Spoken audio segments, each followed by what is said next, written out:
Hello everyone, आज हम Widal test के बारे में जानेंगे, specially from the point of view of exams and viva questions in BSc, DMLT and nursing. So let's start. मान लीजिए एक पेशेंट आता है जिसकी विडाल की रिपोर्ट में टाइटर 1:80 दिया हुआ है।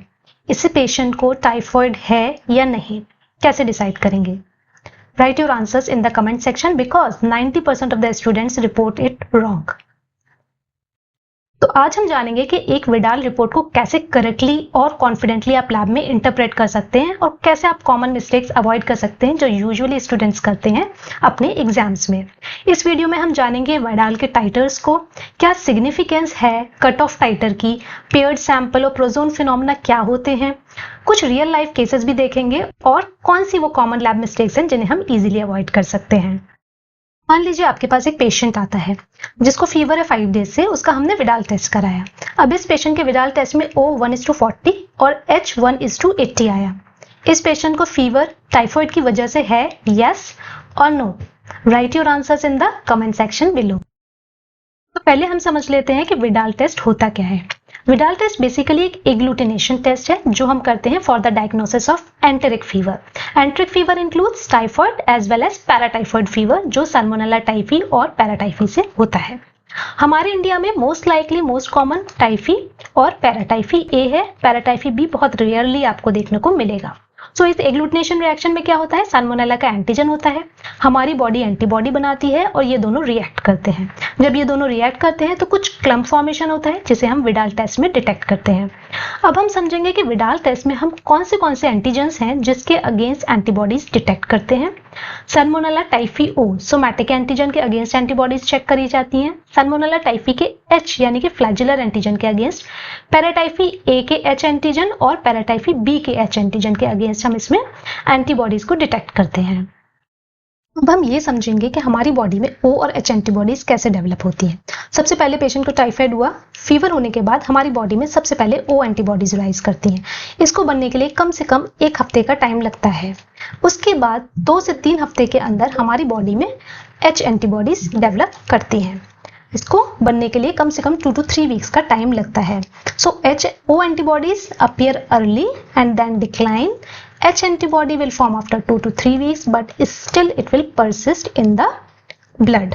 मेमोरी ट्रिक क्या है? O for ongoing यानी acute infection, current infection, H for history यानी कि पुराना इन्फेक्शन और वैक्सीनेशन। अब हम टाइटर्स को समझेंगे। जब भी हम विडाल टेस्ट लगाते हैं तो हम कुछ डाइल्यूशन करते हैं। इन नंबर्स का मतलब क्या है?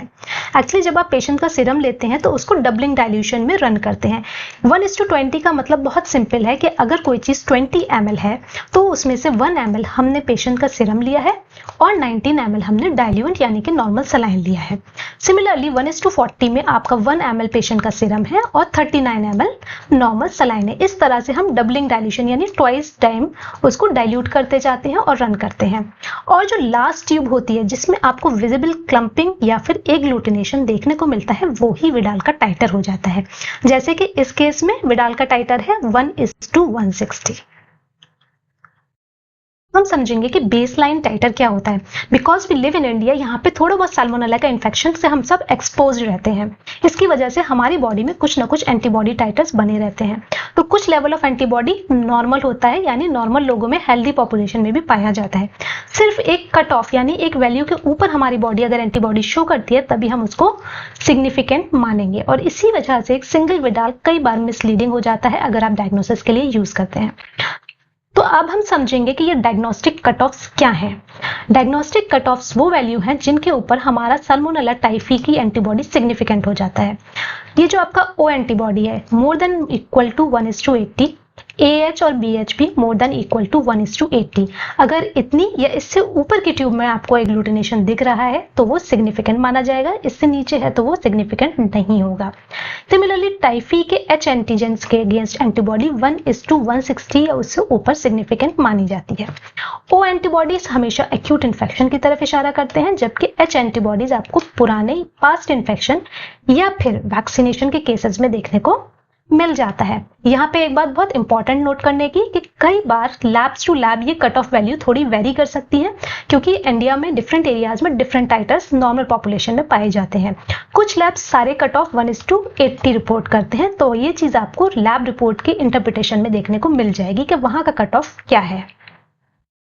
आइए समझते हैं पेयर्ड सैंपल क्या होता है। पेयर्ड सैंपल का मतलब ये है, डे 1 आपने एक सैंपल लिया पेशेंट का, उसके बाद एक सैंपल सेकंड सैंपल 7 दिन के बाद लिया, यानी 1 वीक के बाद लिया, और इन दोनों सैंपल में हम विडाल टेस्ट रन करेंगे। मान लीजिए फर्स्ट विडाल टेस्ट का टाइटर 1:40 था और सेकंड का 1:160, तो क्या ये राइज सिग्निफिकेंट है? Yes, this is very much significant. Why? Because 40 से 80 आपका 2 फोल्ड राइज हुआ। ठीक है, दिस इज 2 टाइम्स 40 से 80, 80 टू 160 आपका अगेन 2 टाइम्स, क्योंकि हम डबलिंग डाइल्यूशन डाल रहे हैं, अगेन ट्वाइस राइज हुआ, तो 40 से 160 के बीच आपका 4 टाइम्स टाइटर राइज हुआ। This 4 fold rise in titre is diagnostic for typhoid fever. इसको लिख के रख लो, स्क्रीनशॉट ले लो, this is very important viva question. 4 fold rise is diagnostic for typhoid. अब हम बहुत इंपॉर्टेंट कॉन्सेप्ट समझने जा रहे हैं, that is prozone phenomena. Prozone में क्या होता है, कई बार हमारी बॉडी में एंटीबॉडी ज्यादा होती है कंपेयर टू एंटीजन, उसकी वजह से आपको प्रॉपर क्लम्पिंग देखने को नहीं मिलती है। सिमिलरली अगर एंटीजन ज्यादा है एंटीबॉडी से, तो भी प्रॉपर क्लम्पिंग देखने को नहीं मिलती है। प्रॉपर क्लम्पिंग कब होगी? जब जोन ऑफ इक्विवेलेंस हो जाएगा, मतलब एंटीबॉडी और एंटीजन की मात्रा बराबर की होगी, तब बेस्ट क्लम्पिंग देखने को मिलती है। इससे पहले वाले में जिसमें एंटीबॉडी एक्सेस है, इसे आप प्रोजोन कहते हैं, और इसके बाद अगर एंटीजन एक्सेस है तो आप उसको पोस्ट जोन कहते हैं। तो मान लीजिए आपके पेशेंट में प्रोजोन फिनोमेना यानी एंटीबॉडी ज्यादा है, तो इस प्रॉब्लम को दूर करने के लिए हम क्या करेंगे? हम सैंपल को डाइल्यूट करेंगे, डाइल्यूशन में रन करेंगे, जैसे कि हम विडाल में करते हैं, मल्टीपल टाइटर्स रन करते हैं। इसकी वजह से हम प्रोजोन फिनोमेना को अवॉइड कर सकते हैं। Now we will see what are the common lab mistakes which often we make. Reporting single sample positive. अब आपको समझ में आ जाना चाहिए कि सिंगल सैंपल पॉजिटिव नहीं बोलना चाहिए। 4 fold rise in paired sera is diagnostic for typhoid. Ignoring the baseline titre. बहुत से एरियाज में एंडेमिक टाइटर क्या है वो आपको जानना बहुत जरूरी है। इनएडिक्वेट इंक्यूबेशन मीन्स आपने टाइम पूरा नहीं दिया या फिर इंक्यूबेटर का टेम्परेचर करेक्ट मेंटेन नहीं किया, तो भी एग्लूटिनेशन नहीं आएगा। अब हम एक केस देखेंगे, 15 साल के बच्चा है जिसको फीवर और वीकनेस है सिंस 7 डेज। डॉक्टर ने उसका विडाल टेस्ट कराया, रिपोर्ट ये है। अब आपको ये बताना है क्या ये बच्चा को टाइफाइड है या नहीं है। देखिए ये रिपोर्ट समझना बहुत ही सिंपल है। ओ एंटीजन का एंटीबॉडी इसकी है 1:20। Is it significant? No, this is not significant, this is insignificant. अब आपका H antibody typhi, paratyphi A और पैराटाइफी B तीनों में ही राइज है, and this titre is significant, yes और no? Yes, this is a significant titre. But H antibody हमें पता है किस में राइज करेगा? 2 केसेस में, या तो पास्ट इन्फेक्शन है या फिर वैक्सीनेशन है। क्योंकि तीनों के अगेंस्ट एंटीबॉडी बढ़ी है, तो most likely this is a simple case of vaccination. इस बच्चे को वैक्सीनेशन दिया गया है टाइफाइड के लिए। इसको फर्दर इन्वेस्टिगेट किया तो पता चला इस पेशेंट को एक्चुअली में मलेरिया है, टाइफाइड नहीं। This is a lab report जो एक्चुअली आपको लैब्स में देखने को मिलेगी। उसको हम कैसे रीड करेंगे? टेस्ट का नाम है ट्यूब एग्लूटिनेशन। हम ट्यूब में भी डाल सकते हैं, स्लाइड पे भी डाल सकते हैं। ये एंटीजेंस हैं जिसके अगेंस्ट हमने एंटीबॉडी डिटेक्ट करी है।